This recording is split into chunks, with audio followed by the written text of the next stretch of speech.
It's the In Real Time Car Talk Show just ahead. We're going to catch up with Andy and Mercedes Lilienthal to talk about their coast-to-coast trip on the Trans-America Trail. Jeff will bring us some car culture with a story of the VW Amarok. And Mr. Mars reviews the new Ford Ranger. Howdy. Along with Mike out of this world, Mars. We always need more Jeff Zekin. I'm Don Armstrong. Glad you could join us on this Saturday. Back in the studio, the Sugar Shack Studios, after a 3-week affair across the world. And it's good to be back home, as they say. Well, across Texas, which is pretty much the world. It is the world. It's our world anyway. And right now, we are going to welcome into the show the famous couple from Hollywood, California. Ladies and gentlemen, here they are, Andy and Mercedes Lilienthal. Hi, kids. No autographs. Hollywood. Oh, wait a minute. They're in two separate places. Or is that just two cameras? Where are you guys? I'm in Wisconsin at the moment. Cool. Yep. And I'm back home still in Oregon. Oh, yeah. Make sure you get the trash out. Yeah, right. Yeah. I'm here long enough to actually make that happen. Rake the leaves, all that. Yeah. Well, so we wanted to talk to you guys about this thing that you guys have coming up, because apparently this is your only weekend to talk ahead of the event. So grab them while we can. Trans-America Trail 2025. I don't know anything about it, and I know you're going to tell me. Yeah, so the Trans-America Trail is a network of back roads and dirt roads and trails that have been mapped out and basically connected, so you can basically drive from North Carolina all the way to Oregon on these smaller roads. And it's been mapped out by a gentleman by the name of Sam Cordero, I believe his name is, and you can visit transamericatrail.com and download and buy the maps to help you do this journey. Wow, what a great road trip. I'm thinking maybe the Hot Rod Tour of Texas maybe consider that for some upcoming. We just finished the Hot Rod Tour of Texas, so I'm thinking, Hot Rod Tour of America. Might be a little rugged for Hot Rod, but you never know. So is it an off-road kind of vehicle trail? Yes. Yes, it's basically a system where a lot of motorcycles, like dual sport motos, side-by-sides can use it, but there are four-wheel drives and all-wheel drives that can do it. And I'll let Andy talk about the vehicle since he's the driver, but since I'm the navigator again, I'll talk a little bit about the mapping. So you can either do GPX files or you can get maps like this, if you can see that. Yeah, we can. And then a roll chart holder and turn-by-turn directions. It's a trick tip. What? Remember that trip tick? That's it. Right, whatever right. it is from AAA. Yeah. Yeah, just a very bare bones version of it. But Andy did such a great job of patching together all the GPX files in our Garmin InReach device. We've got a Tread Overland Edition GPS that we're planning on taking along as a backup, and it calculated about 7,100 miles, primarily off road, and it'll take us about a month. So just let that sink in for a second. I would imagine that there aren't too many Motel 6s on this trail. No. So you're going to camp all the way? Yeah, that's the plan. Oh my God! What are you going to do for a shower so you can at least stand each other in the car? Showering. Overrated. Oh, God. Says he, but on day 7, I might beg to differ, actually. Yeah, exactly. Well, so the route actually includes like towns you could stop off at that'll have motels and so on and so forth. Some people motel it the whole trip. Some people camp. We'll probably do a combination. I'm sure we'll need a couple of nights here and there to clean up, do laundry, that kind of thing. But we'll be driving a 2025 Subaru Crosstrek Wilderness on this trip. And so on top of that, we're going to have a rooftop tent, which we'll be sleeping in. Which is a Subaru factory accessory on their roof rack as well. And then we're going to have a whole host of modifications to the car. Nothing too extreme, because frankly, this car is set up well enough from the factory that it can do most of the things. Well, y'all going to have to stop and get gas somewhere along the way. Oh, yeah. There's towns and whatnot we'll go through that have fuel. Gotcha. Now, is it is it a bunch of vehicles that are going to be on this, and you're all traveling together? Nope. We're literally self-supported. So we've got us, God. Max Tracks recovery boards, rig supply, jerry can, and spare tire carrier that's going to house all of that in the back, and our tent and Airbnb awning, fridge, and good tires from BFG and primitive skid plates. So when you decide to do one of these, when you go on one of these events and these excursions, do you flip a coin to see who drives? No, I'm generally the driver and she's the navigator, and it's not that she can't drive; it's that I can't navigate. I'll admit it. Okay, that might be a bit of an exaggeration, but honestly, I generally get a little dizzy reading maps in the car. So she's the and that's the excuse for sticking by, right? We get a little dizzy reading maps. Right. Well, whenever we partner together, Andy drives and then I co-drive, or I'm the navigator. But whenever I partner with anybody else for a major off-road or on-road rally event, any of that type of thing, I'm primarily the driver. So I switch roles. Wow. Gotcha. Okay. Well, cool. I cannot imagine basically 2 months on the road and doing this, because I think after about day 5, I'd be ready to pretty much hang it up and say, okay, it was fun. I'm ready to go home and get in my own bed. And I know this because we just spent 3.5 days, the three of us together, and it was not. It was no. We'll wait till next year. Yeah, exactly. So I mean, it's not that bad, but I can only imagine. And you guys are married. I mean, do you ever get any fights on the way? No. Oh yeah, it happens. I mean, we try to promise each other. Yeah, we try to promise each other. Listen, we're not getting mad at each other. It's just the situation. This isn't a competition, though. This isn't. It's like the Alcan 5000 or some of these other competitions that we do. This is literally just an adventure, a journey. So a road trip, a vacation. An off-road trip, yeah. And so we're not constrained by time or anything like that. So we're just putting a trust in the modifications, and like we're putting just slightly bigger BF Goodrich tires on, or we're putting some Rika wheels on there, slightly different there. We have some Baja Designs lights on a Rally Innovation light bar for if we have to travel in low light. I know Mercedes had mentioned the skid plates, that kind of stuff. So. We'll have a Factor 55 recovery point in the back too, just in case. But this isn't our first rodeo, but this is our first rodeo on the Transamerica Trail. So we'll have to see how it goes, because there are some sections that are they can be pretty technical throughout like the Colorado mountains and stuff. So we're gonna have to sort of feel that out if we bypass that or attempt it or what. So does the trail start at y'all's backyard, or how does that work?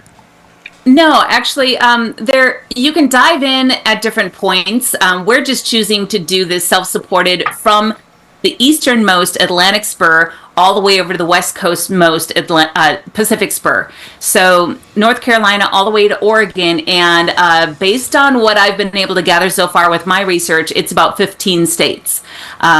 I've gone through exhaustively now because the hurricane has wiped out a lot of North Carolina, a lot of floods in Tennessee, Oklahoma, all sorts of areas. And so I've made it so far to Alabama to figure out and really just cross-check the GPX file against, the state's road closure maps, trail systems, any BLM land or any type of public governmental website that shows what might be closed. And there are deviations already. So we have to plan for that. And especially since Andy and I are together just on our own, we'll see other people that are doing the Transamerica Trail, but we just have to be very careful, very methodical, practice mechanical sympathy, and just be ready to have to turn around if we need to, or if there's down trees, we're going to have a chainsaw we're going to buy, or, things like that. I mean, one of the key things too is we're using a system from EcoFlow that is a big power station and then also an alternator charger. And we talked with the company, we did a lot of research on that, because that will send power back into our devices, especially the Airbnb fridge that we're using, to keep things cold, to keep things running and juiced up and everything, and not drain the alternator. How much weight are you guys packing into this wilderness? That's a really, really good question. We haven't actually weighed all of our gear or anything like that. It's actually being built out on the East Coast. It is something we have thought about, but considering we're not going to have any passengers, it's really mostly just our clothing. So that's not much. The rooftop tent will add some weight, and the refrigerator will add some weight, but I don't think it's going to be all that much. We're just going to make sure everything is nice and secured. We will have some tools and whatnot, but we're pretty accustomed to traveling light and traveling small. We usually do this stuff in fairly small vehicles. We're not doing it in an F-350 or a Ram 3500. It's always something tiny. So we've actually taken a lot of pointers from the people who travel on motorcycles because they know how to pack really small and really light, and we've just kind of naturally gravitated towards that over the last 10, 15 years. So, Mercedes, I've got to ask you, back to the research that you're doing, getting there, where do you find these websites, for government websites, trail websites, and pack all this information together to make sure that you're going not only in the right direction, that's an easy given, but making sure that everything is open, that you can go there, you can get there, that sort of thing? Right. Yeah, that's a really good question. There are some governmental websites that have National Forest or NF roads that you can look per state, per trail, things like that. How updated they are, especially nowadays, I don't know. But I basically did a lot of Google searching and called out to the people that I know on Facebook that I know live in North Carolina or live in Tennessee or live in, we dip into Georgia just a brief bit, or, we're doing the whole entire northern route of Oklahoma, including that little tiny strip, for instance. Route 66. So I'm finding per state websites, like I don't know if they're like the 511 type of things, if you were to call or whatnot, but each state has a different website. Some are a lot better than others. Some leave a lot to the imagination and the wish that it was more in depth than what it is. But the challenge that I'm facing with doing this is a lot of these trails are very small, aren't really documented, and you have to really dig hard to find it. So the Transamerica Trail, does there a website, a clearinghouse, a chat room, something that you can share information with people like yourselves? Yeah, so the website, I believe, is transam.com. Or you could Google Transamerica Trail or transamtrail.com. Andy, I think it's transamtrail.com. But you can Google Transamerica Trail. We found a couple of Facebook groups that we began being a part of. One of them is a 4x4 group. There are a couple of all-wheel drives that we've talked to of vehicle owners that have shared their journey and whatnot. Different, some are 10 years ago, some are 2 years ago.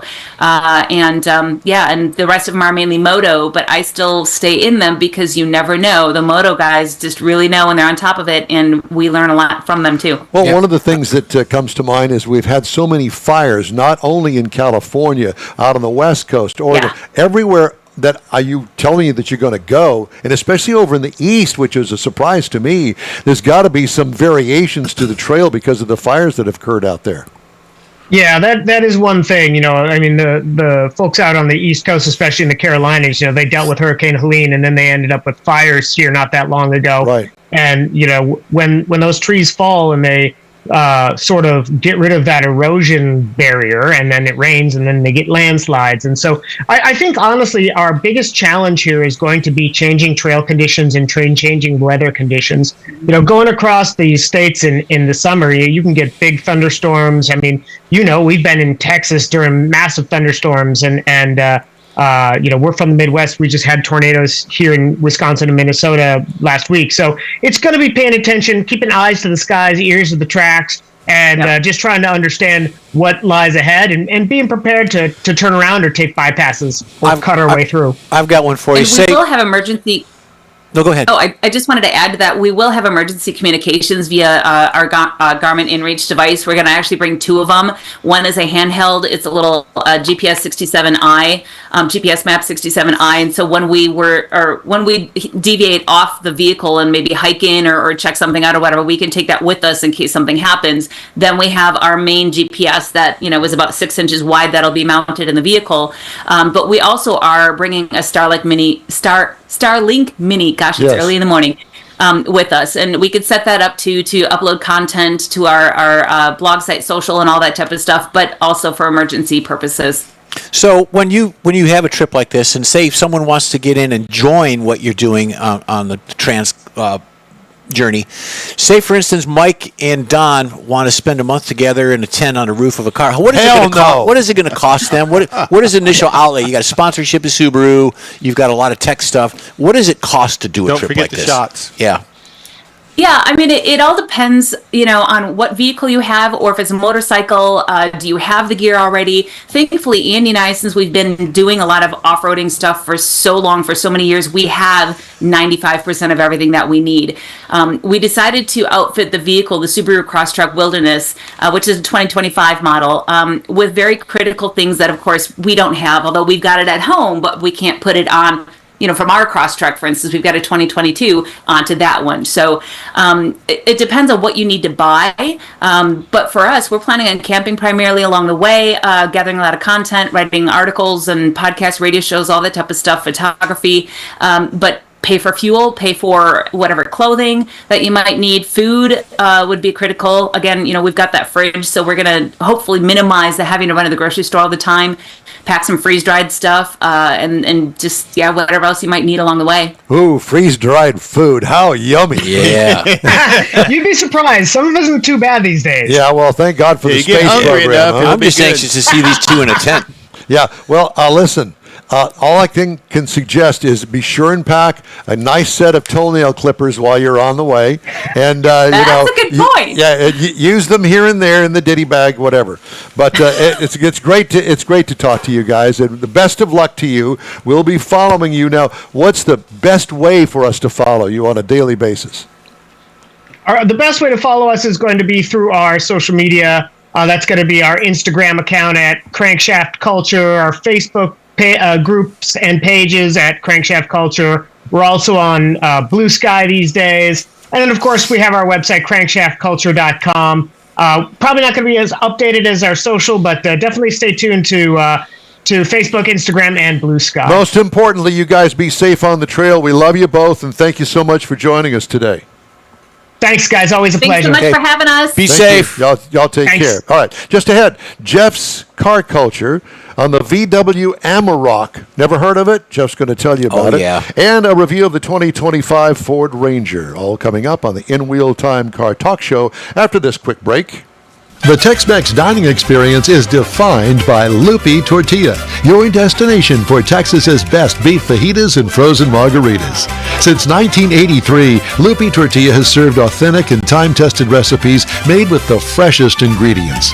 Atmosphere is part of the award-winning experience at Lupi Tortilla, all developed in a little house near Highway 6 and I-10 in West Houston.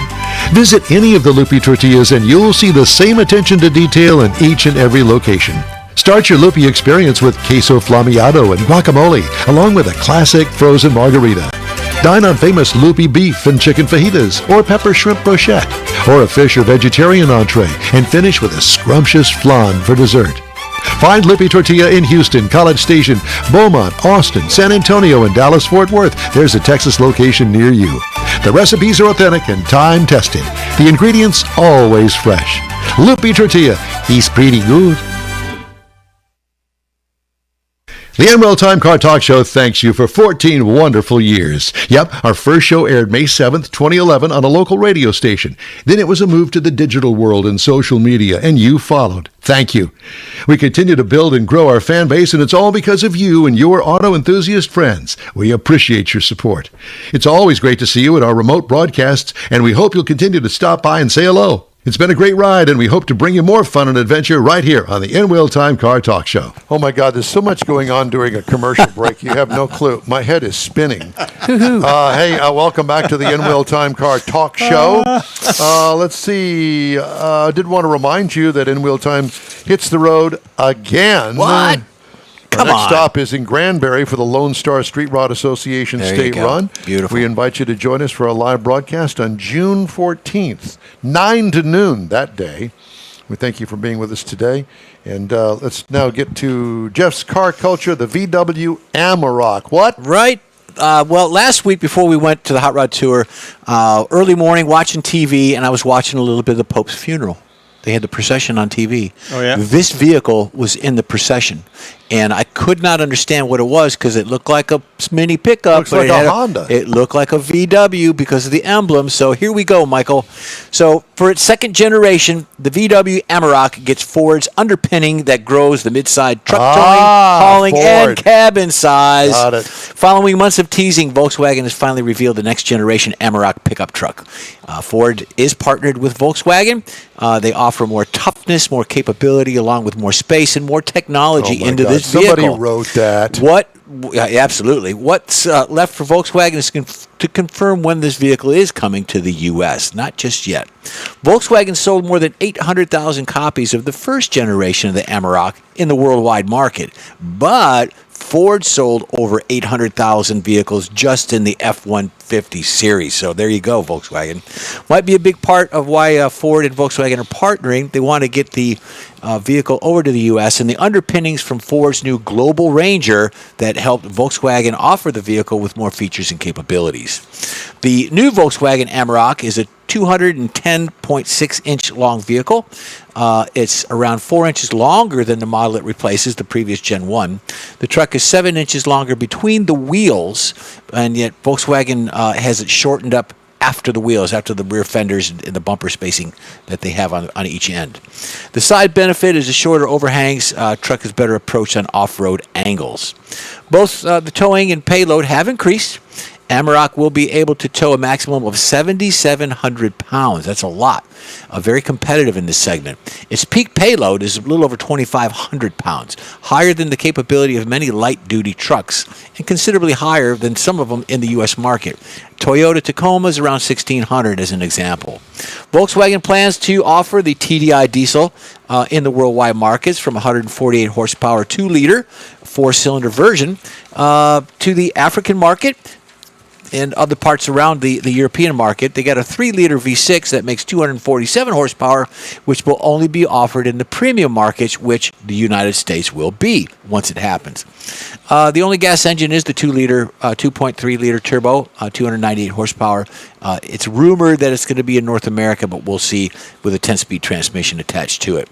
Though its bones are shared by Volkswagen, the truck is clearly all Volkswagen. Styling is heavy influences from the VW's SUV and the 3-row Atlas. So that's another kind of strange vehicle for Volkswagen to be copying. More than 20 new driver assist features will be offered. These include adaptive cruise control, road sign recognition, 6 different terrain models. The cabin will also get Volkswagen's digital cockpit display as an option with a 10-inch infotainment screen. So that's very good for them. Other handy helpers, electronically operated roll tonneau cover, which is very cool. High to reveal your truck's cargo inside the cab, remote control, offering that for handy loading and unloading. The truck bed supports about 1,100 pounds, so that's cool. You can stand and sit and use that as a jumping off point, so to speak. Amarok's roof can hold a static load of 350 kilos, which is 772 pounds. So yes, you can put your mother-in-law up there. This actually goes into what Mercedes was saying about having the camping on the roof of the vehicle they have. The Amarok will be built in South Africa for sale in Africa, Mideast, Europe, and Australia.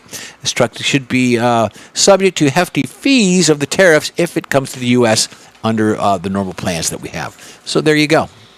How fun. Yeah. It's a Ford Ranger. It's a that's Ford been Ranger. redone. And what's in your driveway right now? A Ford Ranger. Mike's Speaking going of to do a Ford Ford Ranger. Yeah, Mr. Barnes about does have that? a review right now, as a matter of fact, Is it Mike's of review? the Ford Ranger. It's Michael's review. Yeah, buddy. It's the Ford Ranger Lariat, Lariat, not Lariat. Lariat. Oh, or my by God. Ford. Now, this is the 5th And this gen. man was born in Texas. Lariat. That's why I got that twang.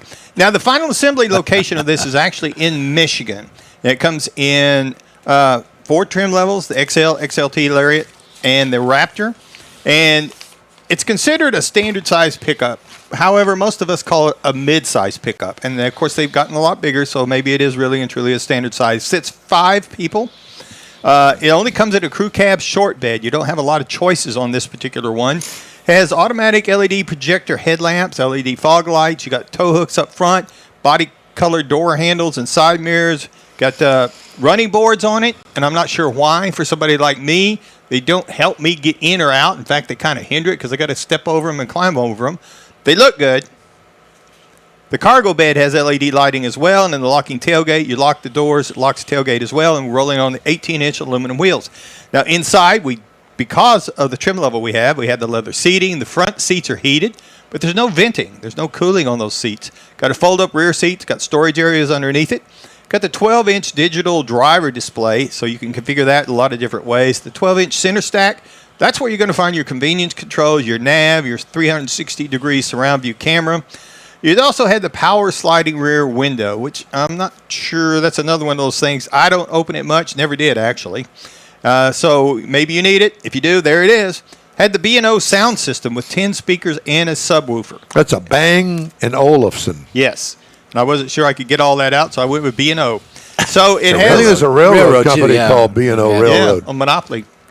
It does have USB A and C access points, which I think is great. Some people have already gone to the C, and you don't have the capability of using the A's anymore unless you got adapters. Up under the hood, we had the 2.7-liter EcoBoost, and this is a $2,100 option. 315 horsepower, 400 pound-feet of torque, backed by a 10-speed automatic transmission. So this vehicle is capable of towing 7,500 pounds, and you can load it up with a little over 1,800 pounds in the bed.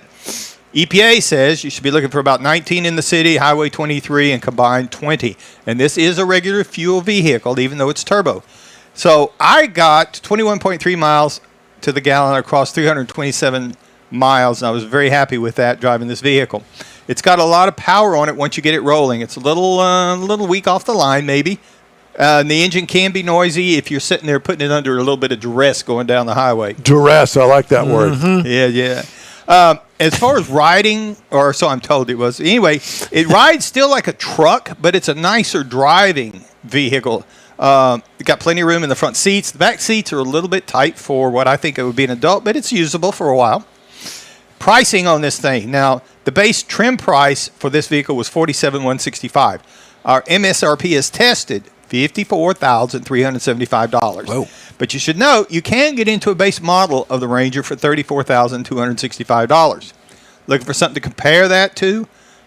Toyota Tacoma immediately comes to mind, $33,085. Chevrolet Colorado, another popular midsize pickup truck, at $33,595. If you're looking to step up a little bit, you might look at the Jeep Gladiator that's going to start at $40,000, or the Honda Ridgeline, which is another midsize, even though it's kind of a unibody, more of an SUV to me than a truck, but it's considered a midsize at $41,600. So there's a lot of choices in there to look at. You know, one of the things I'm driving, I think the same truck. Isn't Probably, it? yeah. Anyway, I'm driving it this week, and the one thing that came to mind was this truck, they call it a midsize, was in the 1960s and 70s a full-size truck size.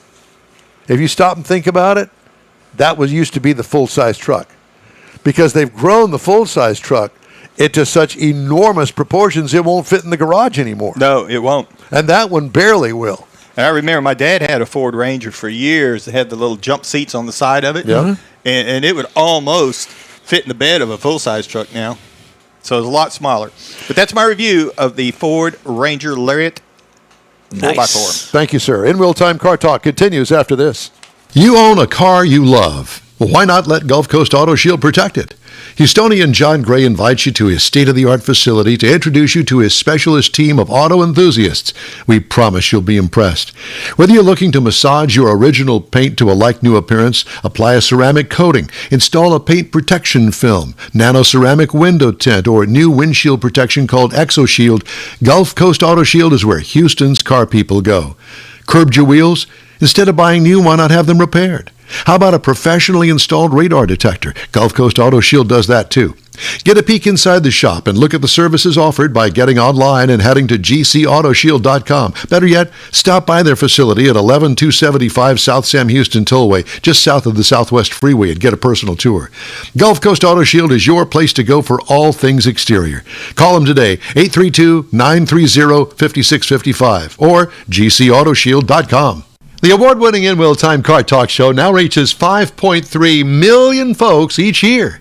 Check us out on InWheelTime.com, the Odyssey Radio app, YouTube, Facebook, and just about every other entertainment source out there, including our live broadcast every Saturday, 10 to noon Central Time.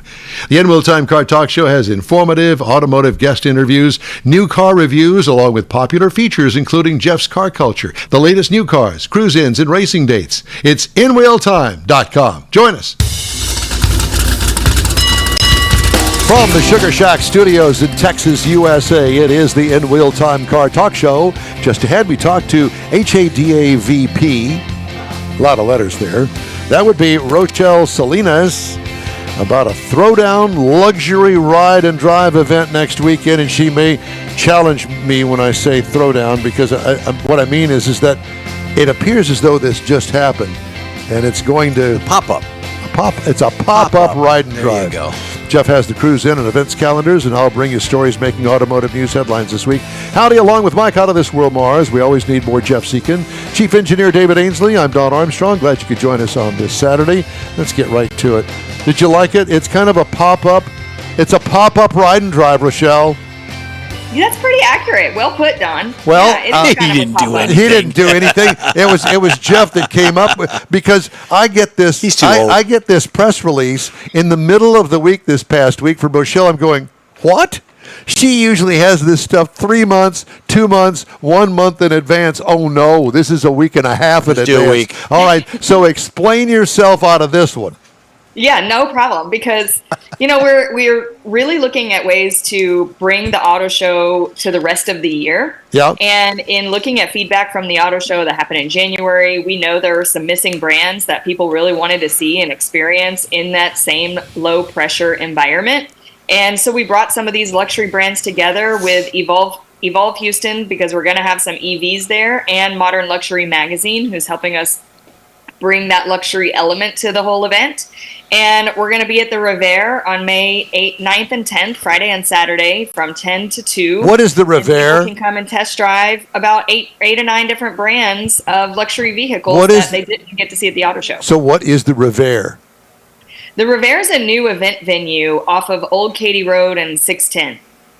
So just before you go under 610, right there at Old Katy Road, it's an event venue, kind of near the Design Center. Oh, yeah. That's over there on Old Katy Road, Yes. just down from the Star Motor Cars Mercedes-Benz dealership. We land at Star Motors Yeah. every once in a while when we need a place to Oh, that's right. You do use kind that of, helicopter. yeah, pad. there's a helicopter pad there, so I'll have to look for it. I did not know that it was there. Well, that is very cool. That's very exciting, and a convenient place, actually. Once you learn how to get there, the easiest way is to go down Old Katy Road, That's right. and then people we'll don't test even know drive- that it's there. Yeah, it's good because it's in a central location, but there's not a lot of traffic, so you can take a quality test drive all the way up Old Katy Road and back, and you've got a nice little 6-minute loop of a test drive, and we've routed out a map for 10 minutes if you need a longer experience. That is so cool. Okay, so let's talk about the vehicles. Now, there's one in particular that kind of stands out for me, and that's the Maserati experience. Okay, I'll take one. Good. Yeah, we're going to have the Gracellas there from Maserati, and Alfa Romeo is also going to bring the new Tonalist, the hybrid or EV model from Alfa Romeo. Well, we like to call that the toenail, but that's okay. Go ahead. I drove it at your Texas Auto Riders Spring Roundup. It was a pretty sweet ride. It is, actually, yes. I was excited to have it on this lineup too. Good. I'm glad to see that. So, tell me about these brands that decided to join in on this thing. Well, they're definitely the higher end models and some that we didn't have at the auto show. So we're going to have the Ineos Grenadier. It was at the auto show, but it's been a hot ticket item for sure since it's come onto the market and having a Houston dealership. We'll have the Hummer EV. We'll also have Porsche there with at least 2 models, possibly 4. They're going to bring the Macan EV and the Taycan. And then Mercedes is bringing a full lineup, the EQS sedan EV, the GLE plug-in hybrid, the GLS, and an E-Class. And then on display, they'll have the EV G-Wagon and a Maybach. So Mercedes is really, they don't have far to come to participate down the street. So Are there they're going to really be complimentary nice to drive. cigars and champagne to hand out? That's a great idea. I'll work on that one. Yeah, do that. I'll take the champagne and pass on the cigars, but I think that they Some kind of... strawberries and a little bit of chocolate. Yeah, We'll have- strawberries we'll have and to serve chocolate. The champagne after the test drive. Well, so of we course. can't let you I have know. that before. That's right. Well, I'll have my chauffeur supply some in the back seat of my limousine as I'm heading there. Yeah, exactly. Ineos, Lucid is going to be there. Yes, they're going to bring the new Gravity model, and I know people are eager to see that in person as well. Okay, so when is this event take place? So this is going to be this coming Friday and Saturday, May 9th and May 10th at the Rivera on Old Katy Road from 9 a.m. to 2 p.m. You can get tickets online, sign your online waiver, and then you show up. It's only $8 to participate, and we definitely have walk-ups too. So you can come and participate that same day without buying your ticket in advance. Just come and visit us on May 9th or 10th. That is so cool. And I guess that there'll be dealers there, or how does that going to work? Yeah, so all of these brands that are participating are coming from local dealerships. So they will have their product specialists with the vehicles to talk about them, to take you on that test drive, to make you knowledgeable. But it's still a low pressure environment where you're going to compare all of these different models in one place. And I assume that all these dealers are really biting the bullet here, trying to get these things together and going to have a really spectacular event for the high-end, highbrow crowd. Sort of like you. Well, yeah, and we've made it very low entry for our dealerships to participate too. All they have to do is bring the vehicles and the product specialists. So it's really easy for them to sign on at the last minute. So we're still even adding some brands. I'm waiting to hear back from Infiniti on Monday. So we're definitely adding as we go and building upon this event. So Friday and Saturday, both days are 10 to 2, so it's only 4 hours each day. Yes, so you got to get in there, come and don't miss the opportunity. Yeah, and are you going to keep the lines down? I mean, because on Saturday, I would think that there'll probably be a line of people wanting to do this. I hope so.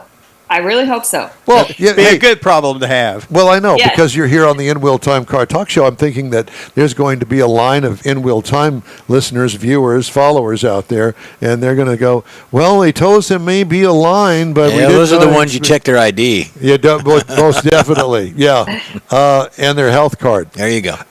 I did want to ask you, can you buy tickets ahead of time? Yes, you can, but you can just get them when you arrive as well. Okay. All right. So what question did I miss asking you? You definitely need a valid driver's license, and you'll have to sign a waiver. So And those proof- are and the proof- and you've got to be over 18. That was and my proof question. of insurance is required. Yes. So you got to be a real honest to goodness driver. You can't be some slug that just walked in off the street. Yeah, well, you have to be interested in the Correct. vehicle too. I mean, that It's would be very my surprising guess. how many people are riding around with a expired driver's license. Mm-hmm. So we won't accept an expired driver's license. It's got to Yeah. be valid. And if you show up and you only have an expired, then you can just ride along with the product specialist. We'll have Steve Instead of Woodard driving. from DPS go out there, There and you check go. driver's licenses There you for go. you. Yeah, he won't accept an expired license. No, he will either. not accept that. And he doesn't accept this show or Don Armstrong. So, as a matter of fact, he bailed me out earlier today. Well, this sounds like a fun event, kind of a low-key throwdown event. A little pop-up, like you A said. little yes. pop-up, yeah. Luxury ride and drive. We invite everyone to join us at HoustonAutoShow.com. Right on our homepage, we've got all the info. See, I see more of these happening. Around town. I'm thinking one out there in Katy, one on the south end of town, maybe near Pearland, another one up in the Woodlands, one out here in Sugarland. See, you just need me. That's what you need for all those ideas, right? Yeah, he'll give you plenty to do. Yeah, there's no doubt about it. I can't share all my future plans, Don, but there's things in the works. I know you, and I know that there are. Rochelle, it's always great to talk to you. Thank you, my dear. We appreciate you and look forward to learning more about the event after it's over with. Same, guys. Thank you for having me on. Thanks, we'll see you hon. there. Take care. Huh. That would be kind Very of fun cool. to just. It's let's go take a drive. in a new car. Yeah, yeah, Right. yeah. This isn't a car show. This is a ride and drive.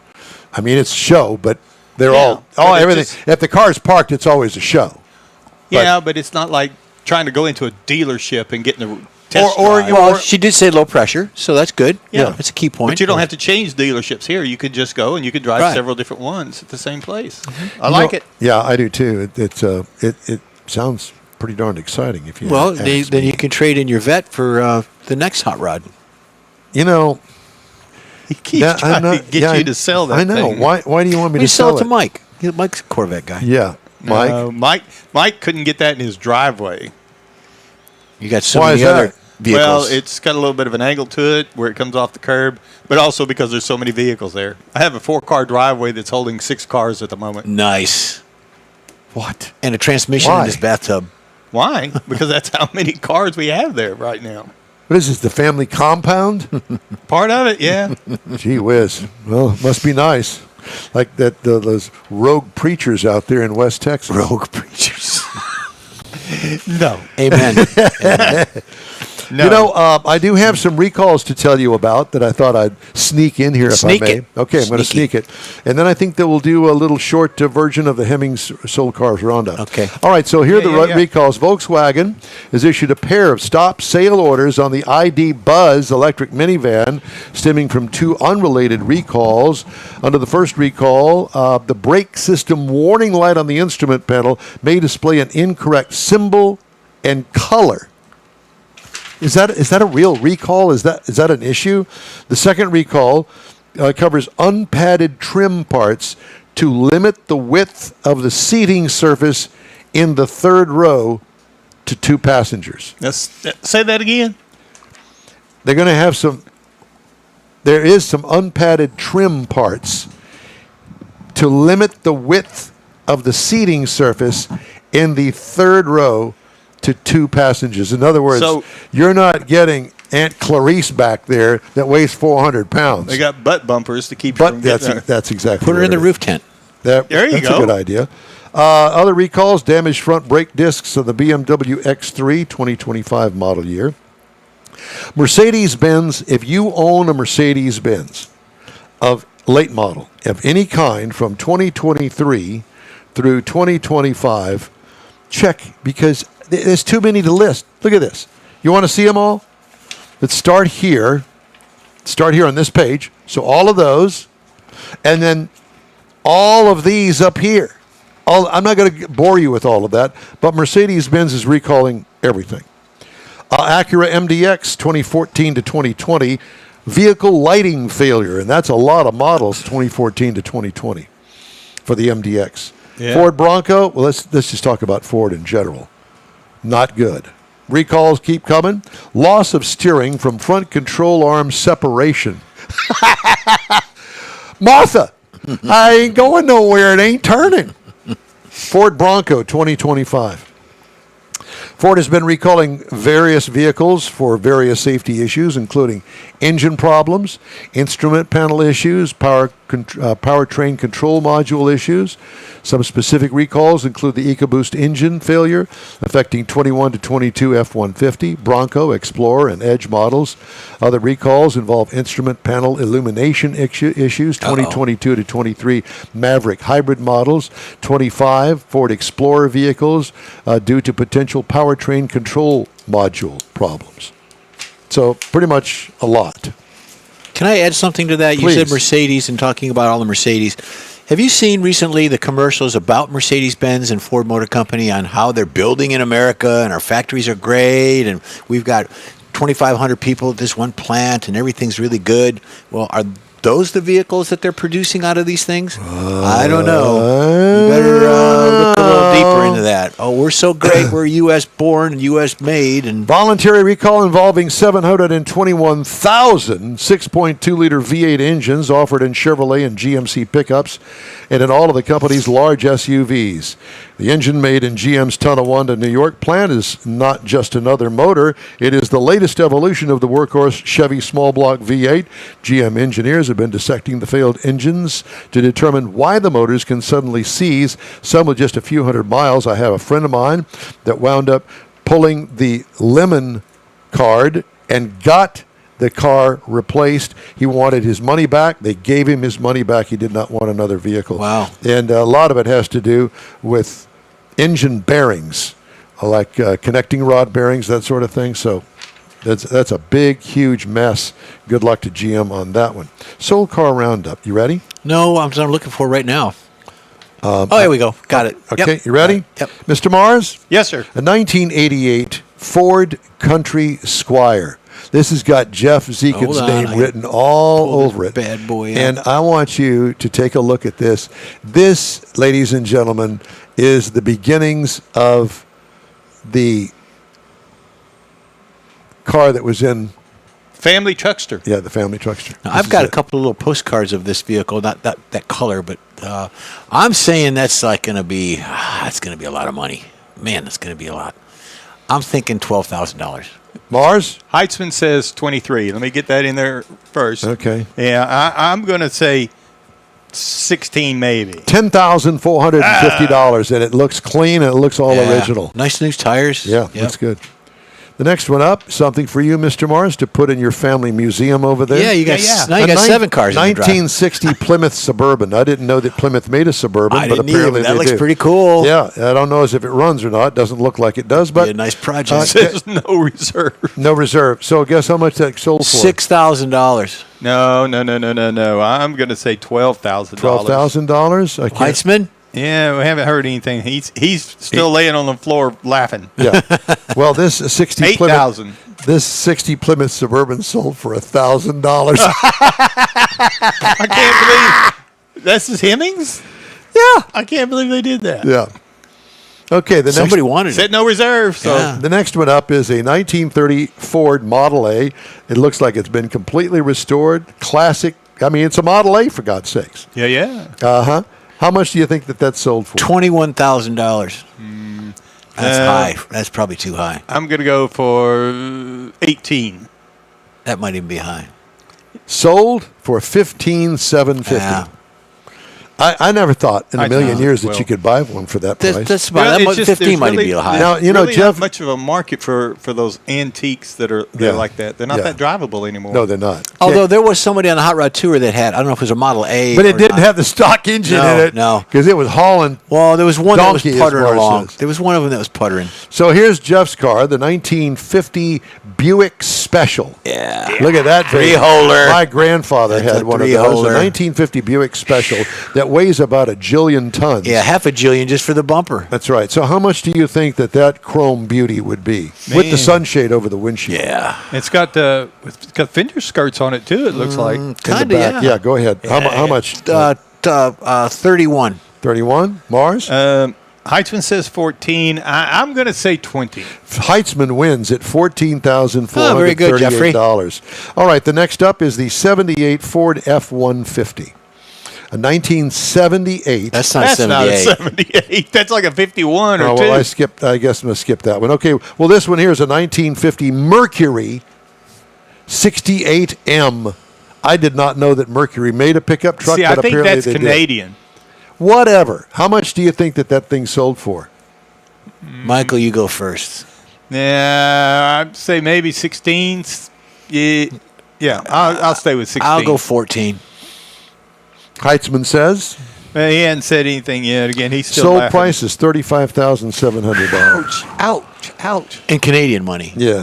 Here's Leslie's car, a 1939 Chrysler Imperial. I could see her in that. $11,500 is what it sold for. But the next one up after that is going to be the 1966 Oldsmobile Vista Cruiser. Oh, yeah. My aunt and uncle had one of those, and That's it was gorgeous. Another sweet. priceless. How much? 66. See, it's Those got the Cutlass wheels on it. and look, it's got the top on it with the that Yeah, made with it the the Vista Cruiser. view. What do you think that sold for? Oh, Looks man. completely Look stock. at the wheels on I it. know those are Oldsmobile wheels. Yeah, but they're painted to match. Yeah, mean, I had those come on mine. Come on. Stop I- delaying. I'll go 12. No. I'm going to go 18. 18. Heitzman says 11. 17,850. Mars, you win. You win it. That's our Hemming Sold Cars Roundup for the week. Thank you very much for playing along. Let's see. I guess we need to take a break, don't we? Yep, that'd be good. Coming up, Jeff has the cruise in and events calendars, and I'll have a couple stories making auto news headlines this week. Stay with us here on the award-winning and Will Time Car Talk Show. We continue after this. The Tex-Mex dining experience is defined by Lupi Tortilla, your destination for Texas's best beef fajitas and frozen margaritas. Since 1983, Lupi Tortilla has served authentic and time-tested recipes made with the freshest ingredients. Atmosphere is part of the award-winning experience at Lupi Tortilla, all developed in a little house near Highway 6 and I-10 in West Houston. Visit any of the Lupi Tortillas and you'll see the same attention to detail in each and every location. Start your Lupi experience with queso flammeado and guacamole, along with a classic frozen margarita. Dine on famous Lupi beef and chicken fajitas, or pepper shrimp brochette, or a fish or vegetarian entree, and finish with a scrumptious flan for dessert.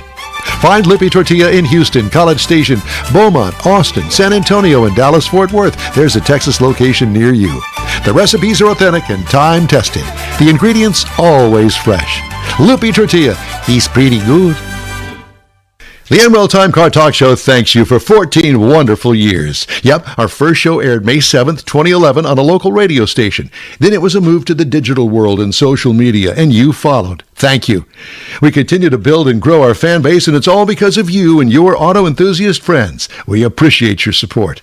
It's always great to see you at our remote broadcasts, and we hope you'll continue to stop by and say hello. It's been a great ride, and we hope to bring you more fun and adventure right here on the NWell Time Car Talk Show. Lone Star Street Rod Association State Run is coming up. It's our next remote gathering, so be sure and join us from Granbury, Texas, 9 to noon, Saturday, June 14th. Yep. Thanks for joining us today here on In Wheel Time. Time now for the Cruise In and Events Calendar with Jeffrey Zekin. There you go. Cinco de Mayo is this weekend, actually Monday. So today, May 3rd, 7 a.m. Get your liver ready. 6 p.m. You've got 2219 Frio City Road in San Antonio, which is like the heart of Cinco de Mayo. They've got a show set to take place in San Antonio. The event will be held in Frio City Road, running from 7 a.m. to 6 p.m. Like we said, attendees can expect motorcycles, various cars, live tattooing done, available on site. I'm not going to tell you where I want mine. I know it, on your butt. Promises to be a live celebration. Automotive culture is part of Cinco de Mayo festivities. Then you got Tompkins FFA Cars and Coffee Car Show. Always support the FFA in anything you do. That's from 8 to 11. That's at Falcon Landing Boulevard in Katy, Texas. You got Cars and Coffee from 9 a.m. to noon at Sweets Fountains Bakery. That's on John Stockbauer Drive in Victoria. So some of us are Southern friends, and you know who's going to be there. Probably Bobby and his clan down there. Yeah. Absolutely. So fun, coffee, freeze to everyone. Just get on down there and do that. Then May 4th, Sunday, Cars and Coffee. Polish Festival. Well, that's coming up too. We're going to that tomorrow too, but I don't think they got a car show there. This one's in College Station, so it's on University Drive for a fun event. Very good thing going on there. It's near the Texas A&M Sports Car Club. It's going to be there as well. Wimberley Coffee and Cars, that's coming up also on tomorrow. Yeah, there you go. The Polish, or should I say the Polish Festival? Well, the Polish. It's spelled the same way. Yeah, it's just a capital P versus a lowercase p. All right. There you go. You're going to have some P-doggies there? Yeah, probably. I got some in the fridge too. I do too. I'm still working my way stuffed through cabbage. You got all kinds of stuff. They're going to have probably some Polish wine. Polish sausages? Polish sausage. There'll be some Polish dancing. Want to do a polka? We'll go arm in arm with polka. So you're like saying a wedding march. there's going to be an accordion or two there. Accordion or two, yeah. Yeah. Are you bringing yours? Yes, I am. I used to play one, but I kept getting caught in the... Shut up. You did not. Thank you very much, Lawrence Welk. With tiny bubbles. Do you play anything? Don't. Video games. I was just going to say, video games. You know that figures. Never was a video game. I'm not a game player. I don't play cards. No. I can't afford cards. I used to play poker, but I played one night, and I figured out it cost me $1 a minute to play. And that was the last time I played. Because you bet too much. You got to bet nickels. It was nickel, dime, quarter. Well, there's what decade was that? Right, left, center. Oh, that was... Right, left, center is fun. You play right, left, center. I have played that. Is that a card game? Yeah. It's a dice game mainly. Yeah. All right. Some of the stories making auto news headlines. Well, obviously tariffs up at the top of the list, so let's just get going on that, shall we? President Trump offered the auto industry relief by easing certain tariffs with executive orders April 29th. Though some points are unclear, the executive orders will prevent the stacking of tariffs, such as those on auto parts and steel and aluminum. Importers will no longer have to pay both tariffs at the same time because they're already tariffed. So if the new tariff is 25%, that's what they'll have to pay, not 25 or plus something that was in place prior. That's good. If there's one thing that's clear after looking at April's partial industry sales reports, it's this. Consumers are paying attention to the news somewhere, especially when it involves their wallet. 5 of 6 automakers that reported April sales posted double-digit increases, including several brands setting records for the month, with jumps ranging from Toyota's 10% to Mazda's 21%.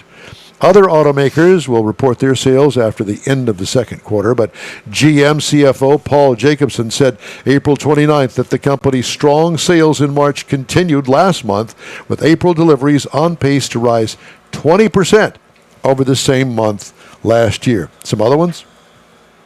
Genesis and the 4-month change, 17.4% increase. Hyundai, 12.5% increase in the past 4 months. Let's see, I gave you Mazda. Subaru, up 6.8%. I mean, it's pretty remarkable, actually. General Motors expects President Trump's import tariffs to cut its profits by up to $5 billion this year, even after changes to ease the burden on automakers with U.S. plants were announced.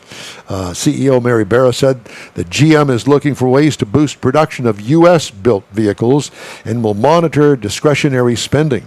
Our business is growing, and we'll continue to grow our investment in this country as we move forward, as she kissed up. Well, I mean, who would say, was that a media person, writer for her, or did she actually say those words and mean it? She probably said them after a media person wrote it for her. That probably, good point. Here, read this. Former general manager of an Indiana dealership has been accused of stealing $295,785.72 from his employer, according to an April 3rd probable cause affidavit for his arrest. Joseph Mascari, 57, of Terre Haute, Indiana, was a partial owner of Sullivan Automotive Group in Sullivan, Indiana. The dealership sells Chevy, GMC, Chrysler, Dodge, Jeep, and Ram brands. From January 2019 to April 2023, he executed several schemes to defraud or steal from his employer, according to the affidavit. One of the alleged schemes involved filing invoices to cover the installation of HVAC systems in his and his daughter's residences. On another occasion, Mascari allegedly paid invoices for billboard advertising and then forged and inflated the invoices he filed with the dealership. Mascari was held on bond and released the same day he was arrested, according to the Sullivan County Jail Inmate Database. I know we all look that up occasionally. Mascari's initial hearing in Sullivan County Circuit Court was April 25th. During the hearing, his trial was scheduled for August 19th. Automotive News learned that the dealership is happy about the arrest. We should have pictures of these people. We should. Some good-looking mugshots Yeah. where they're all disheveled. Yep. Kind of like that famous one. Who was that? Gary Busey, after he'd been arrested doing There's something. a couple of them like that. Yeah. Well, we got a mugshot coming up on the car review coming up next. Really? Yeah. Oh, that is You'll a see. mugshot. It's a mugshot. I think that he already did the he already did that review. Oh, okay. I was looking at the wrong one. But That's it's still all a right. mugshot. Well, I'm glad that you Yeah. popped it up there so I could Yeah. say that's not the right That's one. not the right one. But it's an ugly picture. It was. Let's not forget that. Hey, we'd love to hear from you. Shoot us an email. The address here is info@inwheeltime.com. We'll be right back. You own a car you love. Well, why not let Gulf Coast Auto Shield protect it? Houstonian John Gray invites you to his state-of-the-art facility to introduce you to his specialist team of auto enthusiasts. We promise you'll be impressed. Whether you're looking to massage your original paint to a like-new appearance, apply a ceramic coating, install a paint protection film, nano-ceramic window tint, or new windshield protection called ExoShield, Gulf Coast Auto Shield is where Houston's car people go. Curbed your wheels? Instead of buying new, why not have them repaired? How about a professionally installed radar detector? Gulf Coast Auto Shield does that too. Get a peek inside the shop and look at the services offered by getting online and heading to gcautoshield.com. Better yet, stop by their facility at 11275 South Sam Houston Tollway, just south of the Southwest Freeway, and get a personal tour. Gulf Coast Auto Shield is your place to go for all things exterior. Call them today, 832-930-5655 or gcautoshield.com. The award-winning In Wheel Time Car Talk Show now reaches 5.3 million folks each year. Check us out on InWheelTime.com, the Odyssey radio app, YouTube, Facebook, and just about every other entertainment source out there, including our live broadcast every Saturday, 10 to noon Central Time. The In Wheel Time Car Talk Show has informative automotive guest interviews, new car reviews, along with popular features including Jeff's Car Culture, the latest new cars, cruise-ins, and racing dates. It's InWheelTime.com. Join us. This is pardon me? No, he stabbed me. What, his pen. That pen again? Yeah. Well, that's a tattoo. I think so. This is the In Wheel Time Car Talk Show. Just ahead, we visit with Mary Agrusa with the Savoy Auto Museum. Also, I'll give you my thoughts on driving the 2025 Lincoln Nautilus. And Jeff has the Motor Minute in this segment of the In Wheel Time Car Talk Show. Howdy, along with Mike out of this world, Mars. We always need more Jeff Zekin. Chief Engineer David Ainsley sleeping in this morning, but he's with us in thought and spirit. Mm-hmm. I'm Don Armstrong. Glad you could join us, and we appreciate you. It's a beautiful Saturday here in the Houston, Texas area where we come to you from around the world. So if you're wondering what in the world is he talking about because the weather's miserable here, it's not miserable here. Yesterday was pretty miserable with big thunderstorms here, but we don't have that today. Lots of sunshine, high temperature this afternoon in the mid-80s. Doesn't get much better than that, my friends. All right. Let's go over to Georgia, Cartersville, Georgia, as a matter of fact. Mary Agrusa with the Savoy Museum. Mary, good morning. Good morning. How are you guys doing? Well, we're doing just fine. Thank you very much, and we certainly do appreciate you joining us today. You know, you talked about having lousy weather yesterday. I think you sent it to us because we got the thunderstorms and it's pouring rain here now. Yeah. So it may be beautiful in Houston. It's not so nice in Cartersville. But I will say this, that it certainly is beautiful at the Savoy Museum. Oh, have you had a chance to take a sneak peek at who we are? Yes, I did, as a matter of fact. A very unique kind of museum. I was telling the boys earlier on when we started the show this morning that I thought, you know, a lot of us from here in the Houston area head east from here, right down I-10, head over to the southeast. We go through Mississippi, Alabama, and then we hit Georgia before we hit the East Coast. And, you know, the South is a wonderful place to visit, and especially for Houston families, friends, car lovers, and all. And what a great idea to take a little left-hand turn and head north and get up there to Cartersville, Georgia, and stop at the Savoy Museum. And the best part about that, it's not just that we have the Savoy, which is, in my opinion, is probably the best museum ever. In the city of Cartersville, we have 3 other museums. And so Cartersville has sort of been designated Museum City for Georgia. We have the Booth Western Art Museum that has the largest permanent collection of Western art in the United States. We have the Tellus Science Museum and also the Bartow History Museum.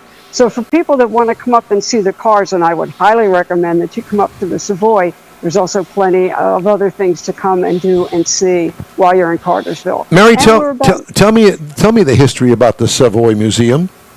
Okay. Well, this was founded by a family that was in business in Cartersville.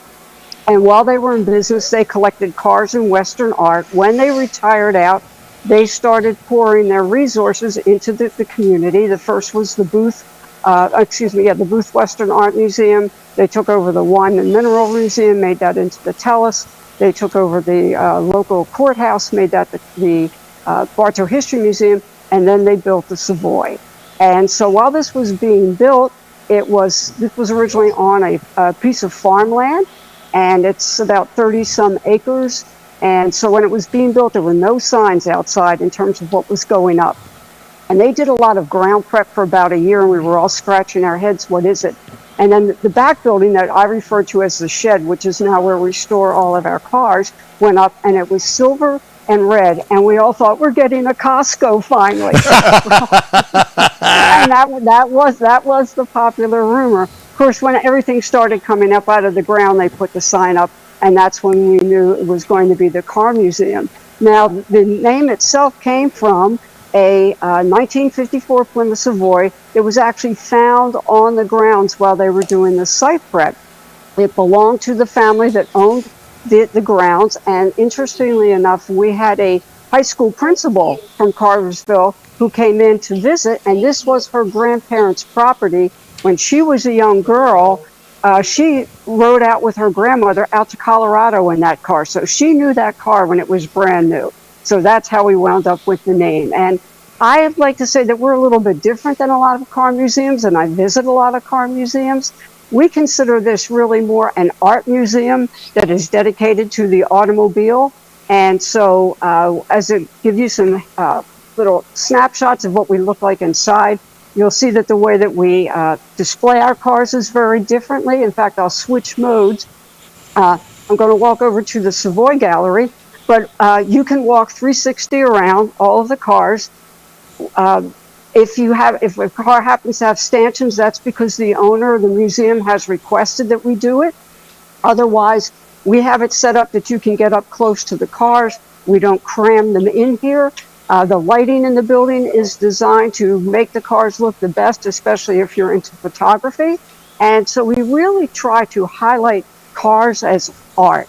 Another thing, I'm in charge of writing all the research for the cars. So when I do the reader boards, on our left-hand side, we will talk about all the technical information about the car, the engine, the transmission, things of that nature. But I have about 150 words that I have to describe the vehicle. And so a lot of times what I really try to look for is there something interesting in the backstory of the car?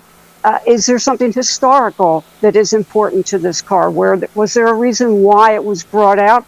And if it succeeded or if it failed? Maybe the owner, maybe there's a backstory in the car.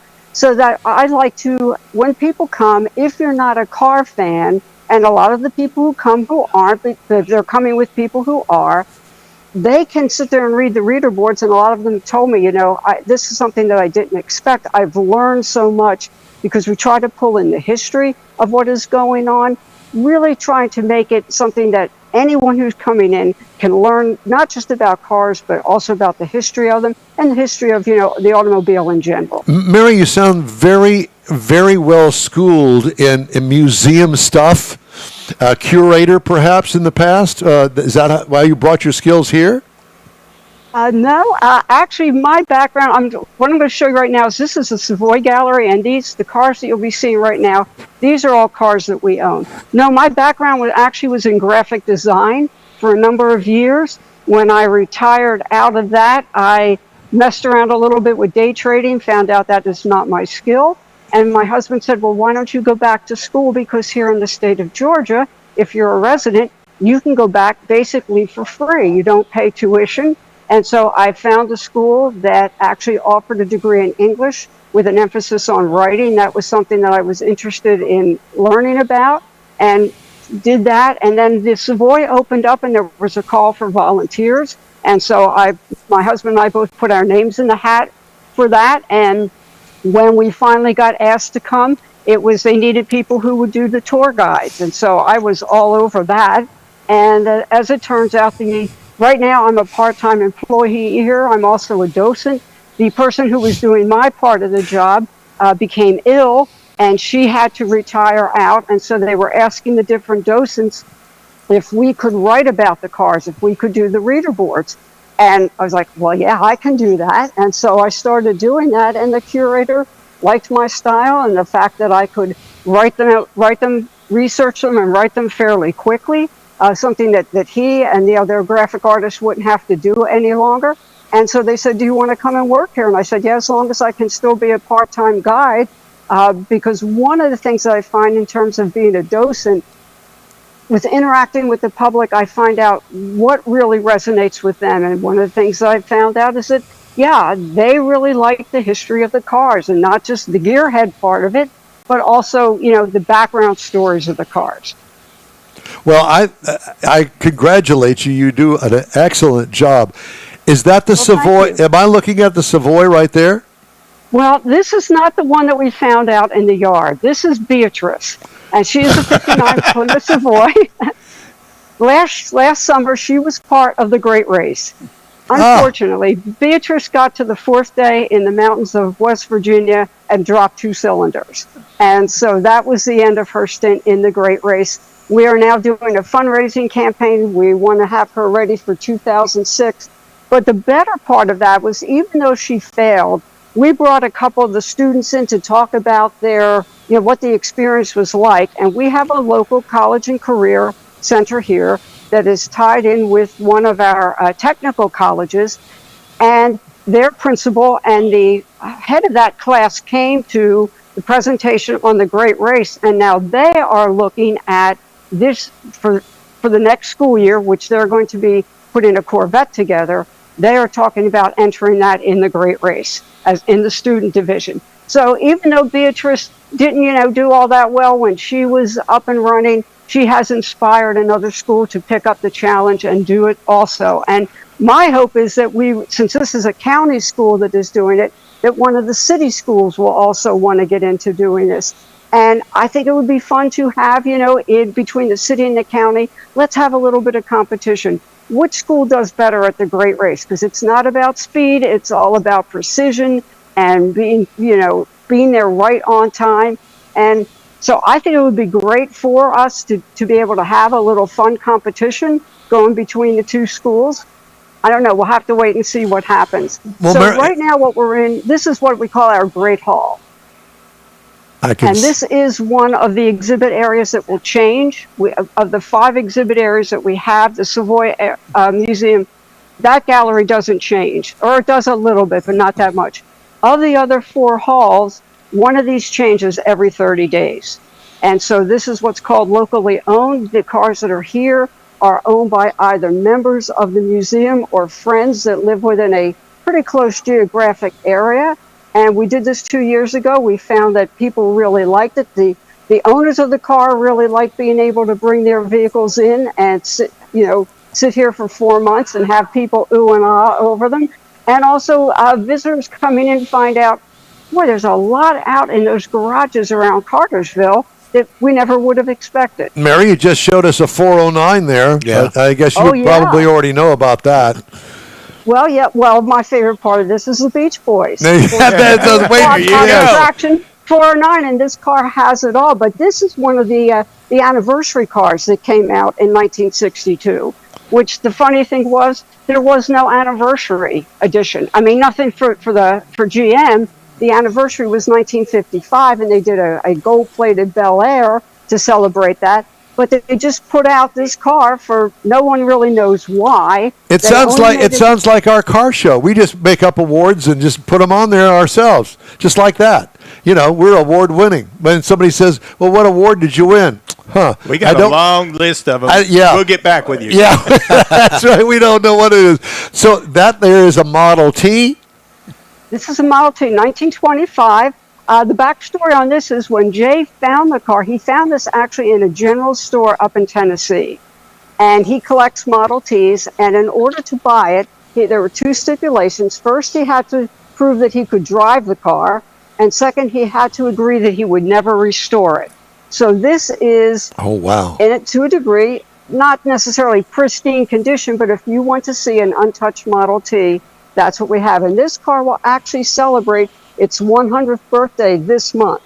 What we're not sure is whether or not it was built in Atlanta or not. We think that it may have been, but we're not sure about that. But it will turn 100 sometime this month. Are you going to have a birthday party?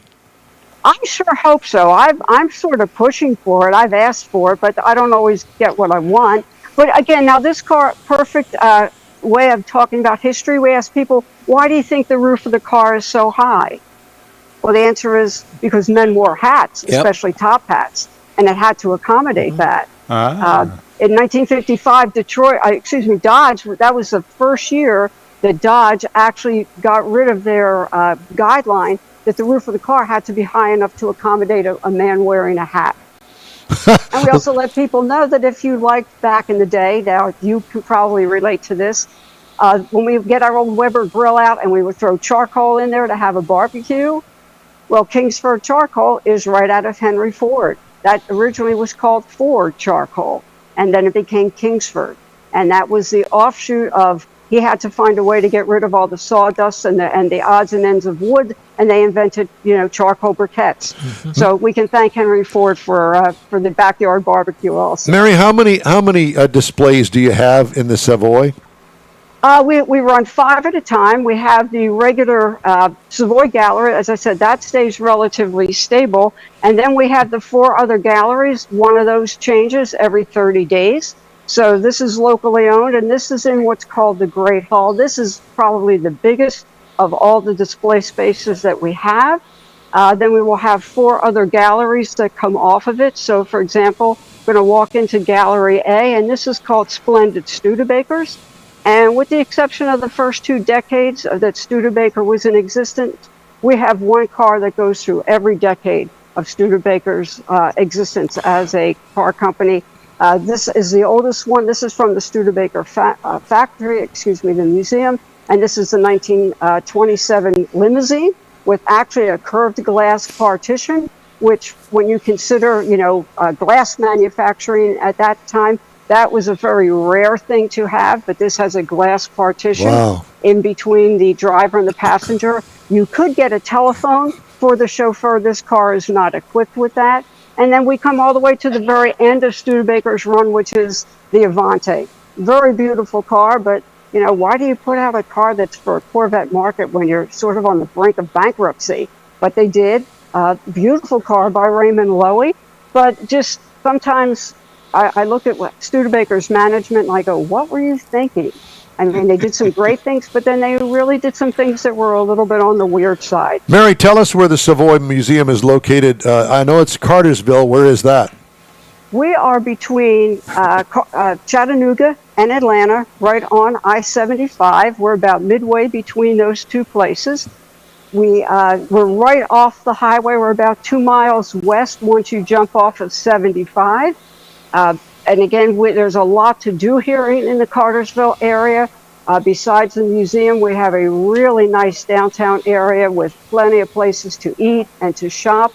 We have the Etowah River close by for people who want to do some kayaking, hiking trails.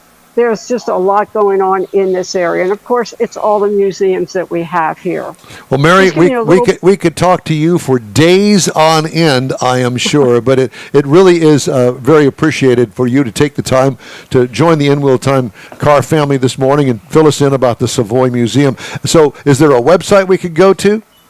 Yes, if you go to savoymuseum.org. Okay. That will tell you everything about us. It will tell you everything that is on the floor, including what cars are in the exhibits. It will tell you all the upcoming events because we do a monthly movie. We have programs that are tied to every exhibit that we do. And then on September the 6th, we have our car show. And that is all out on the lawn. We'll probably have over 300 cars in the show. And it's just a great time to come down. And if you need an excuse to come to Georgia, we can give you plenty of them. I'll bring the Corvette and put it on display. We'll have it for you. All right, thank you. Mary Agusta, Thank you. Thank you so much. Hey, have a great day, guys. You do the same. Thanks again. What a great venue. They've got some displays coming up, like there's one for all fiberglass, and it's much more than Corvettes. And we talked about that event that Ken Gross brought to Houston at the museum, that Fine Art Museum, with all the Delahaye's and stuff. So we're gonna pay another visit to her in a month or so when they get. I might just drive over there. I think the In Wheel Time Car Talk Show should pay me to drive over there, and I could do reports. Well, if we're from going there. to do that, we're just going to take the whole show and go. Okay, I tell you what. You take the show, and I'll go and have fun. Thank you for that. I'm busy Just that ahead, day. a review of the 2025 Lincoln Nautilus, plus Jeff's Motor Minute. After this quick break here on In Wheel Time. The Tex-Mex dining experience is defined by Lupi Tortilla, your destination for Texas's best beef fajitas and frozen margaritas. Since 1983, Lupi Tortilla has served authentic and time-tested recipes made with the freshest ingredients. Atmosphere is part of the award-winning experience at Lupi Tortilla, all developed in a little house near Highway 6 and I-10 in West Houston. Visit any of the Lupi Tortillas and you'll see the same attention to detail in each and every location. Start your Lupi experience with queso flammeado and guacamole, along with a classic frozen margarita. Dine on famous Lupi beef and chicken fajitas, or pepper shrimp brochette, or a fish or vegetarian entree, and finish with a scrumptious flan for dessert. Find Lupi Tortilla in Houston, College Station, Beaumont, Austin, San Antonio, and Dallas-Fort Worth. There's a Texas location near you. The recipes are authentic and time-tested. The ingredients always fresh. Lupi Tortilla, he's pretty good. The Emerald Time Car Talk Show thanks you for 14 wonderful years. Yep, our first show aired May 7th, 2011 on a local radio station. Then it was a move to the digital world and social media, and you followed. Thank you. We continue to build and grow our fan base, and it's all because of you and your auto enthusiast friends. We appreciate your support. It's always great to see you at our remote broadcasts, and we hope you'll continue to stop by and say hello. It's been a great ride, and we hope to bring you more fun and adventure right here on the In-Wheel Time Car Talk Show. All right, thank you very I don't know much. what he's And let's see, I did want to remind you that our last stop on the In-Wheel Time Spring Tour happens June 12th up in Granbury, Texas, south of Fort Worth. The Lone Star Street Rod Association State Run. That live broadcast will air at a special time, 9 to noon that Saturday morning. We hope you'll join us then. Time now for the Motor Minute here on Motor In-Wheel Time. Minute. We haven't talked about F1 Cadillac lately or the Andretti family, but the Miami Grand Prix coming up, I believe, next weekend will have the debut of the Formula One Cadillac race car. They're going to debut it. It's going to be a static. Obviously, it's not racing until 2026, but it will be there. I wonder if it runs. I'm sure it does. The Formula One team, the final approval and everything, that's moving forward. The journey of Cadillac to Formula One has been an interesting one, and the Andretti Formula Racing team has been all out going.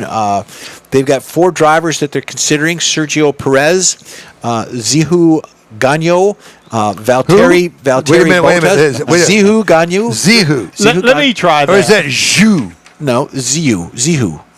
It's spelled Z-H-O-U. You just go sit over there. Colton Herta is the other one. And I want Colton Herta to take the wheel. There you go. No, well, that's a lot easier to pronounce. Yeah, there you go. So that's a little bit of going on in the Motor Minute for Formula One, the unveiling of the Cadillac race That car. was too short. I wanted to. It's a minute. I know, but I wanted to jibe you a little bit. Let me don't see be that. jiving Let me see Zihu that thing.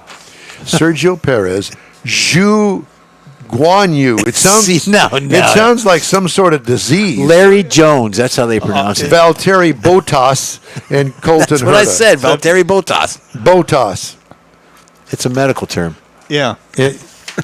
Yeah, you remember you used to have somebody down at the medical clinic look at that for you. Remember? I got an ointment on it. Ointment. Time now for this hour's car review. I got to drive a 2025, not 24, but a 25 Lincoln Nautilus. This was assembled in Hangzhou, What? China. No. No way. Hangzhou, No. China. Zhuhu. Here, put your glasses on and you tell me. Hangzhou, China. Hangzhou. It's even written in Chinese. Right here. Look at that. Hangzhou, China. Hangzhou. It comes in these trim levels. Turn it The upside down. Premier, Reserve, and Black Label. I had the all-wheel drive Reserve 3. This is a mid-size SUV, seats 5, exterior changes from last model year. Well, this is the second generation. It was redesigned in 2024, so this one is pretty much brand stinking new. Exterior features, one of the best-looking rides in the market, in my opinion. Symmetrical wheel openings with nice, elegant body sculpting. Beautiful rear lighting with a sunshade over the hatch glass. Sleek roof line. What I liked about it, the Black Label grille has a very elegant look. Looks like little dots up there in the grill area. They've just seen these little chrome dots. Like little stars. Yeah, they had really. I don't know what they did, but they did it right. It looks good. Absolutely nothing needs changing on this. It gets an A+ for attractiveness, in my opinion. If you're in the market for a midsize, this look good looking. Interior highlights. in the cabin, in the dash, a door-to-door changeable display. Seriously, all the way across, underneath the glass, it's all a display. It's stunning. Why didn't I think of that?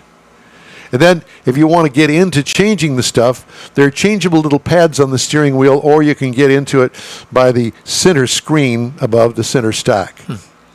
Huh. Mars, I hope you get the chance to drive this. I think do that you're going to agree with me that it is. You get in. Everybody that got in this car went, wow, look at that. That's nice. Adjustable seating with massage. Awesome quality materials throughout the cabin. Classy Lincoln grill for the standard folks like I had.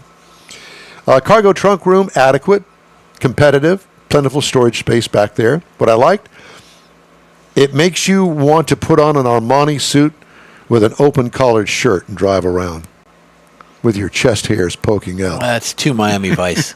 Is it? Yeah. I know, but don't I kind of fulfill that role, the Miami Vice role. So the you'd Vice have to- part, yeah. Yeah, so I could get a little hat and I could be the You need a chauffeur. hat anyway. Let's see. What could use improvement on the interior? Nothing. It's brilliant in design and execution. I'm telling you, man. Don't count America out when it comes to this sort of stuff. It may be built in Zhangzhou, China, but it is really a good-looking vehicle. 2-liter turbocharged 4-cylinder, 250 horsepower, 280 pound-feet of torque. It's not a rocket ship, but it has plenty of power for us regular folks. Tow rating, 1750, so you can put your little jet ski back there with your open collared shirt. 21 miles per gallon city, 29 on the highway for combined to 24. I got 25.5 miles per gallon over 390.5 miles. What I liked about it, the smooth pull of that little four-banger engine. You can't tell that they're four-bangers anymore unless there's just the base, go-kart, lawnmower entry level, and this is not that. Nice power-to-weight ratio, handling, comfortable American-style luxury ride. It is sweet, baby. I was in it. I liked it. What could use improvement? Adjustable ride control, but why? Just let it do its American luxury by itself. It's fine. I had to come up with something. Pricing. Here we go. The base trim price on this is $61,000. Okay. Price is tested with $70,810. You can get in one of these for $51,790. Competitors, Mercedes-Benz GLC, $49,250. Genesis GV70, $46,200. Or the Acura RDX for $44,700. Those are the competitors. And that, my friends, is my review of this scrumptious 2025 Lincoln Nautilus. Scrumptious. I don't get too many Lincolns. Scrumptious vehicles. It is, and they don't have a lot of vehicles in the choices that you have. But I'll tell you what, that is one fine automobile. I think, anyway. I liked When's it. the last It was time nice. you drove a Nautilus? I was trying to. I don't know that I have ever. I've been in the Navigator, but I don't know about the Nautilus. Well, they need to bring it over there to Neaterville and let you drive it for a while. Yeah. Yeah. All right. If you'd like to get in touch with us, we invite you to shoot us an email. Our address here is info@inwheeltime.com. And we will return with the last half of our show after this quick break. We invite you to stay with us. You own a car you love. Well, why not let Gulf Coast Auto Shield protect it? Houstonian John Gray invites you to his state-of-the-art facility to introduce you to his specialist team of auto enthusiasts. We promise you'll be impressed. Whether you're looking to massage your original paint to a like-new appearance, apply a ceramic coating, install a paint protection film, nano-ceramic window tint, or new windshield protection called ExoShield, Gulf Coast Auto Shield is where Houston's car people go. Curbed your wheels? Instead of buying new, why not have them repaired? How about a professionally installed radar detector? Gulf Coast Auto Shield does that too. Get a peek inside the shop and look at the services offered by getting online and heading to gcautoshield.com. Better yet, stop by their facility at 11275 South Sam Houston Tollway, just south of the Southwest Freeway, and get a personal tour. Gulf Coast Auto Shield is your place to go for all things exterior. Call them today, 832-930-5655 or gcautoshield.com. The award-winning In Wheel Time Car Talk Show now reaches 5.3 million folks each year. Check us out on InWheelTime.com, the Odyssey Radio app, YouTube, Facebook, and just about every other entertainment source out there, including our live broadcast every Saturday, 10 to noon Central Time. The In Wheel Time Car Talk Show has informative automotive guest interviews, new car reviews, along with popular features including Jeff's Car Culture, the latest new cars, cruise-ins, and racing dates. It's InWheelTime.com. Join us. This is your place for all things automotive, the award-winning In Wheel Time Car Talk Show. Today, coming to you from Studio A, inside the Sugar Shack Studios in Texas, USA. Yippers. Alex Quanton from U.S. News joins us to talk about the best hybrid and electric vehicles. Later, Jeff has the racing calendar. Mr. Mars has This Week in Auto History, and I'll get you caught up on the stories making automotive news headlines this week. Howdy, along with Mike out of this world, Mars, we always need more Jeff Zekin. I'm Don Armstrong. Thanks so much for joining us on this Saturday here in Texas, USA. Beautiful day here, anyway.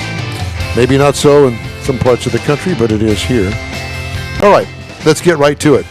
U.S. News and World Report. Let's talk to Alex Quanton. Alex, it's good to see you again, my friend. How are you? Hey, I'm good. It's good to be with you guys. Well, as Jeff said, it's Father Mulcahy. There are worse people to be compared to. There are. And in That's light a of good compliment. In light of the fact that we're electing a new pope, I'm thinking, hey, this is perfect timing for everybody involved here. Well, it's good to see you, my friend. Thanks so much. If blue smoke comes out, you're burning oil. So. That's right. Oh. Yeah, there's that. All right. So let's talk about how the voting came about to come up with the 2025 best hybrids and electrics. Let's start there. Sure. So we have been running these awards since 2018. We did have some interruptions during the peak of the pandemic. They come out every fall, and you might remember some, or every spring, and you might remember some springs with some interruptions. Yes. But they are all about the vehicles that offer the best combination of efficiency, either in terms of gas mileage or the range and the charging capability, but they also factor in the vehicle's price and the vehicle's intrinsic qualities. So, you might remember when you had to buy a really tiny, not very satisfying car to get great gas mileage. That's not the case anymore. And so we want to make sure that when we recommend something, we're recommending something that drives well, that has a lot of space, that fits the needs of the user, but is also very efficient. So we evaluated 115 vehicles this year, luxury vehicles, popular brand vehicles, SUVs, cars, trucks, and we considered all the sort of EPA range and gas mileage data and real-world observations as well. And we sort of cross-referenced that with pricing information and the sort of consensus opinion about whether the vehicle is a good vehicle. Well, it is kind of difficult to compare really electrics with gasoline because, everybody somehow has this false sense of security that, it's electric, I don't have to pay for the electricity. Oh, yes, you do, my friend. And I can tell you from my experience plugging in a 110-volt house current here, my electric bill, the month that I had a series of electrics back to back to back to back, my electric bill went up, my friend. And so it's not free, that's for sure. So how do you compare, efficiency with electrics, gasoline, and then hybrids? Sure. So, how much you spend in power on an electric depends a lot about where you live, how much the electricity costs, and in the place you live. When I live in Seattle, and most of the power here is pretty cheap. It's all generated by hydroelectric. It's it's very clean. But my mom lives in the Northeast, and the power costs are a lot greater. I don't know exactly what they are in Texas, but we're basically looking for things that are going to be the most efficient in their class. So we don't compare directly EVs and gas cars, but the cost of energy Like if you're plugging in at home, even if you have fairly high electric rates, you're still going to be saving versus like going to the gas pump all the time. Like the energy efficiency is just a lot better. So for example, like every time you brake in an EV, a lot of EVs have one pedal driving, so you just take your foot off the gas and it brakes automatically. All of the energy you would lose in a regular car braking is recaptured and put back into the battery, and you can use it again. So they're just pretty energy efficient. I wouldn't say every EV is all that energy efficient. There are EV electron guzzlers, I guess I'd say. But, you know, most of the time, EVs are just going to be more efficient to operate than pure gas vehicles. But we didn't just focus on either only gas or only electric. We also have plug-in hybrids on this list. Plug-ins. You know, I can see where there could be a market for plug-in hybrids, but I have turned into a huge hybrid nut, and because they're the best of both worlds for where I am today in my life and where the auto industry is, and getting the most bang for the buck. And you can buy hybrids at a relatively inexpensive price, and that's a relative inexpensive price, as opposed to a full electric.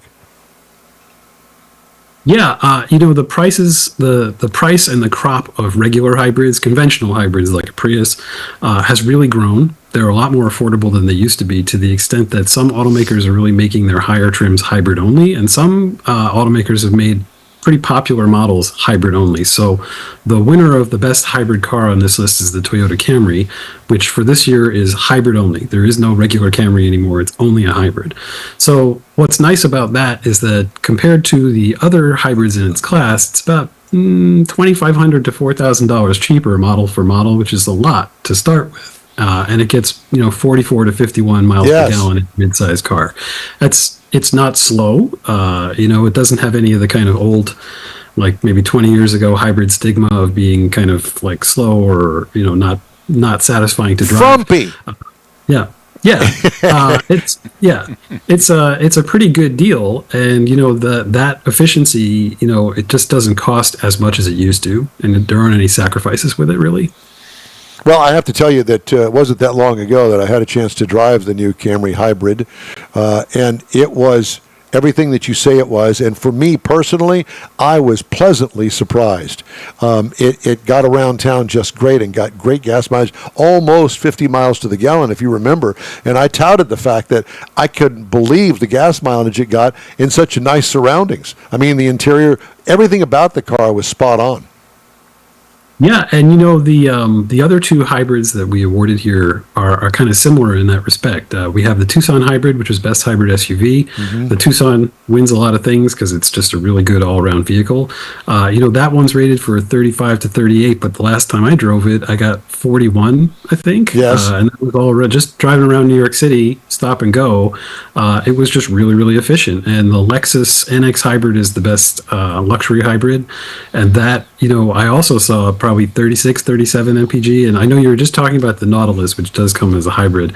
You know, compared to a gas version of the NX or any of the gas like rivals like GV70, like, you know, 36, 37 miles per gallon is a lot more than you're going to get in the regular versions, even with the mild hybrid systems in like the GLC or the BMW X3. Yes, and I'm spot on with you when it comes to that Lexus NX. Got a chance to drive that. Also got a chance to drive the UX, which is a much smaller vehicle. I mean, Lexus seems to have a foot up on many people, many brands out there. Of course, they've got the Prius under their belt. It's a proven technology, and all of these vehicles are based on that Prius setup, and it just works.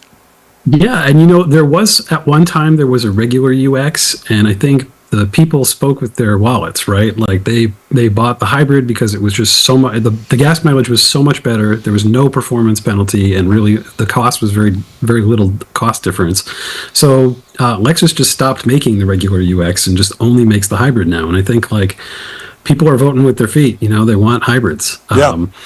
You know, I will say that the plug-in hybrid, it's a solution for if you really are taking advantage of it, if you are charging at home and you do charge it up every night, you really can see a lot of savings, but it's a limited set of people who are willing to take the inconvenience to do that, and also maybe not everybody can charge at home. Like you basically have to have that charging infrastructure at home. If you live in an apartment building, or you live in, like I'm from the Bronx. If you live in the Bronx in an apartment building, you can't really charge in the apartment building. Exactly. You park on the street. Yeah. So let's talk about electrics.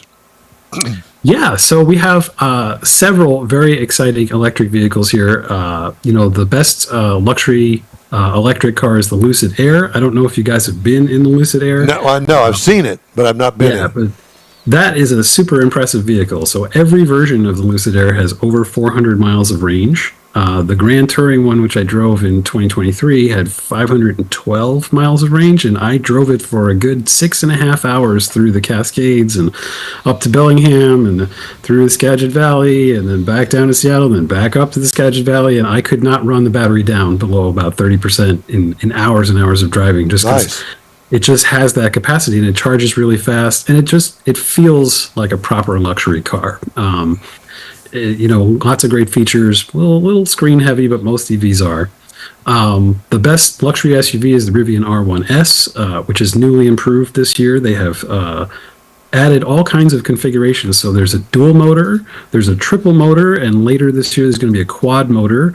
I expect that quad motor is going to, rocket to 60 miles an hour in about 2.5 seconds. I mean, it's really fast. Very good. But what I love most about the Rivian R1S is that you can take it off road. So if you're into like Ford Broncos and Toyota 4Runners, this is kind of a really good electric equivalent. The all-wheel drive control with the electric motors is really great. So you can crawl with it.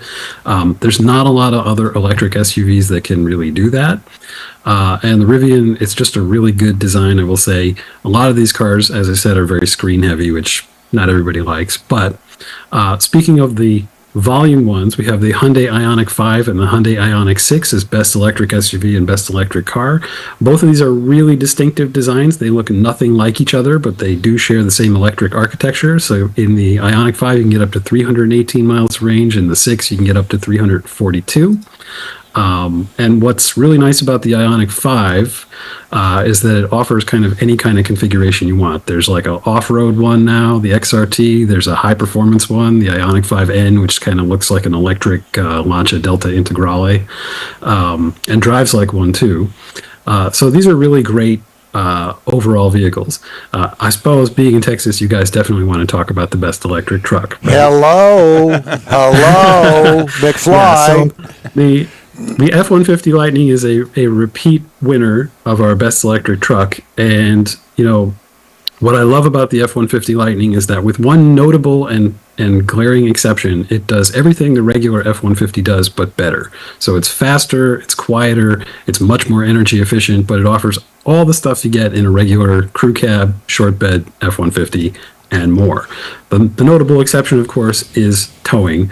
If you're going to be towing something regularly, like if you tow a race car to California from Texas like 3 times a year, this is maybe not the best vehicle for you, but in every other respect, it's a really good vehicle, a really good truck. And you can use all the normal F-150 accessories, all the normal F-150 experience is entirely preserved. A lot of the electric trucks offer a very different truck experience than a conventional gas truck, but this one doesn't. It's basically, if you didn't know it was electric until you step on the gas pedal or the accelerator pedal, you would just think, oh, wow, it's just a regular F-150, and it does all the things that people like about that vehicle.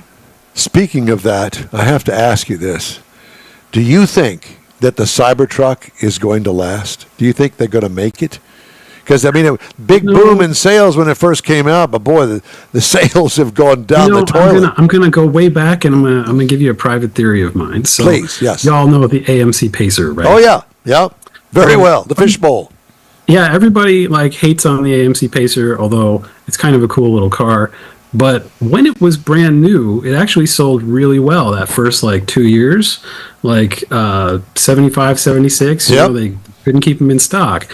But once everybody who wanted one, had one, it was okay, that's all the people who are going to buy this. Now what? And I feel like the Cybertruck, I have to give it to them for being really bold. It looks like nothing else on the road. It's refreshing to see an exciting design or something really different. I will say the semiotics of it, depend on how you feel about certain things. I kind of wish trucks in general were a little less aggressive. My favorite trucks are like Jeep J10s and international. There you go. International trucks from the 70s. So they're a little less aggressive than today's trucks. But I think it's more of a lifestyle vehicle than a truck. And there's lots of people who buy lifestyle trucks, like the GMC Sierra Denali's and stuff like that. But listen, we have the trophy in Texas for that kind of thing. That is it. I don't know. I mean, granted, I'm in a different world from most in the fact that I'm in the media business and I don't use a truck like a work truck. Mars doesn't. Mars uses his truck to haul around equipment for this broadcast when we go places. Jeff has a station wagon, basically, SUV Buick. So here in Texas, there are trucks by the tens of thousands that have never, ever had their bed put anything to scratch it. It's pristine back there. What? You gonna scratch my bed? Don't scratch the bed. Yeah. So we can relate to all of that. Yeah. Just had to say that. Yeah, I mean, I think like if you want the style of it, I think the thing is like the form factor of it. There's a reason why trucks are the way they are, right? There's a reason why the shape is the way it is, correct, why the bed is the way it is, and the Cybertruck kind of like contravenes a lot of those things that evolved for a reason. Like we can change controls and stuff, we can change designs, but like there is a reason why those trucks evolved that way. So it's a thing. And it's not mine, but it's okay. Well, what else do we have? That's it, right? Did we cover all of the award winners? We didn't cover the PHEVs, so we have the Mazda CX-90 plug-in hybrid, which, it's the regular CX-90 comes with a straight six, which I love that straight six. It revs really great. But if you buy this plug-in hybrid, it's actually a little faster, even though it only has a 4-cylinder engine because it has these beefy electric motors. And some plug-in hybrids, they don't operate that well when they're in pure electric mode. They kind of are a little bit sluggish. Not this one. This one's good to drive in electric or combined or gas only, and if you do plug it in, you'll get 26 miles of electric range. So if you're just doing errands like going taking the kids to school and back every day, you really can save a lot of money with that. The Volvo XC60 plug-in hybrid is our best luxury plug-in hybrid, and I have to say that it's good looking. It's really roomy inside. It gets 35 miles of electric range, which is quite a lot, and it has 455 horsepower. So if you step on it, it's just like a Camaro in a straight line. It's really quite satisfying. And both of those vehicles are relatively affordable for what they are compared to other plug-in hybrids. So even though the Volvo is a luxury model, there are some other plug-in hybrid luxury vehicles that are quite a bit more expensive. So we thought they were both really good deals and good vehicles. Alex, by the way, okay, go ahead. I'm sorry. Go ahead. Go ahead. Oh, yeah. If anybody wants to research these, they can go to cars.usnews.com. We've got all of them ranked. You can check out the story we did on these best hybrids and electrics, and you can look up any car you want. It's awesome. It's always great to talk to you, my friend. Thank you so much. Thanks very much. Good luck on this upcoming week's conclave, and we and we hope to talk to you again soon. Call us anytime. Perfect. We'd love to have you on. All right. Take care, guys. Thanks. You do the same. Thank you. I loved it. I love fun. it. Father Mulcahy. That's nice. All right. Just ahead, Jeff's racing calendar. Mars has This Week in Auto History, and a couple of news headlines still ahead here on the In Wheel Time Car Talk Show, back in a flash. The Tex-Mex dining experience is defined by Lupi Tortilla, your destination for Texas's best beef fajitas and frozen margaritas. Since 1983, Lupi Tortilla has served authentic and time-tested recipes made with the freshest ingredients. Atmosphere is part of the award-winning experience at Lupi Tortilla, all developed in a little house near Highway 6 and I-10 in West Houston. Visit any of the Lupi Tortillas and you'll see the same attention to detail in each and every location. Start your Lupi experience with queso flammeado and guacamole, along with a classic frozen margarita.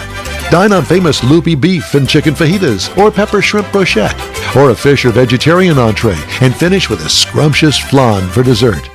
Find Lupi Tortilla in Houston, College Station, Beaumont, Austin, San Antonio, and Dallas-Fort Worth. There's a Texas location near you. The recipes are authentic and time-tested.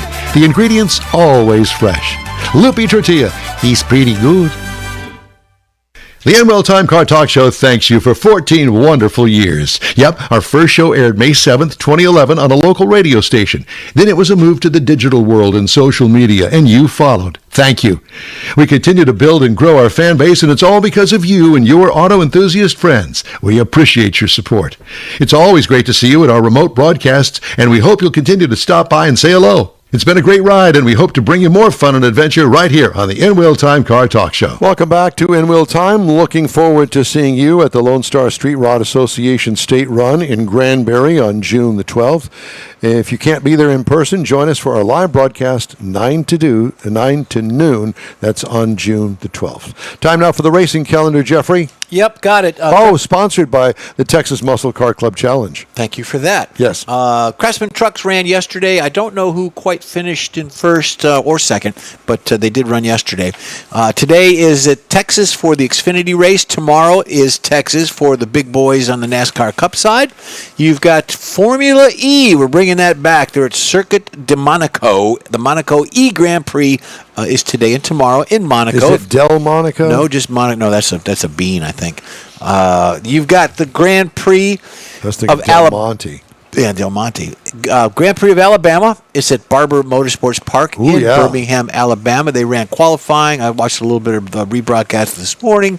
It's going to be great. Then you got Formula One at the Miami Grand Prix, which we talked about because they're introducing the Cadillac F1 car there. That's going to be tomorrow, 57 laps at Miami International Autodrome in Miami. I guess it's a street race, street course. And NHRA is off this week, so more to come. More happening. All right. Mr. Mars. Howdy. Looks like you drew the short straw in auto history. Well, I want to tell you, I found a couple of interesting stories this week.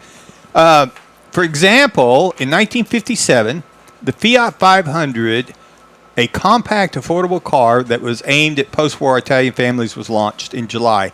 And it actually became a cultural icon over there because of the proximity as practical city cars. But then they came to America with wide open highways and not so much. So also this week in 1967, GM introduced the Camaro Z28 package. Now, this was the package. It was designed because they wanted to compete in the SCCA Trans Am racing. It featured the high-revving 302 V8. Mark Donahue.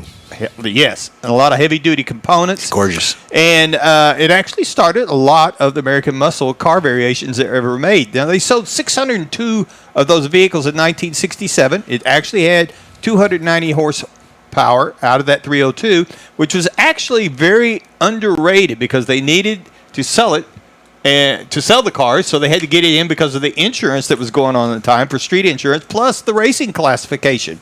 Do you know where the Z28 name came from? No, I don't. It came from RPO Z28. Now, the RPO is the regular production option. For example, Z27 is the SS Camaro. So if you wanted to buy an SS Camaro, you bought a Z27 Camaro option. So naturally, the next one out, Z28. Just the numerical and then Z29 and Z30. Well, they never got that far. They just kept using the Z28 as far as they got. They had a winner, so they just quit and used it for all the other stuff that came out. That's my car right there. Also, in 2008, Tata buys Jaguar. I beg your and Land pardon. You Rover. can't say that on the radio. Well, that's the main premise of this story. Indian automaker Tata officially completed buying Jaguar and Land Rover from Ford for $2.3 billion. Did they ask any American male what you thought of the word Tata? It was more of a tit for tat kind of thing. Yeah. So a lot of people thought that was the end of those two British marquees, but they actually put a lot of money into it and actually you always put a lot of money kept into it alive. That's what you always. Yeah. Yeah. Have you seen them lately? If I can remember. Yeah. So also this week in 2004. No, I want to talk more about Tatas. Well, we can do that. I'm not sure that we'll keep our license. Yes. Ability to stay on the air. Or our female audience, but we can do that. Well, we're not trying to offend anybody. No. I didn't make up the name. A car company called Tata. All right. I think the logo's wrong, though. And that was the guy's name. The guy that founded the company, that was actually his name. No, George Tata.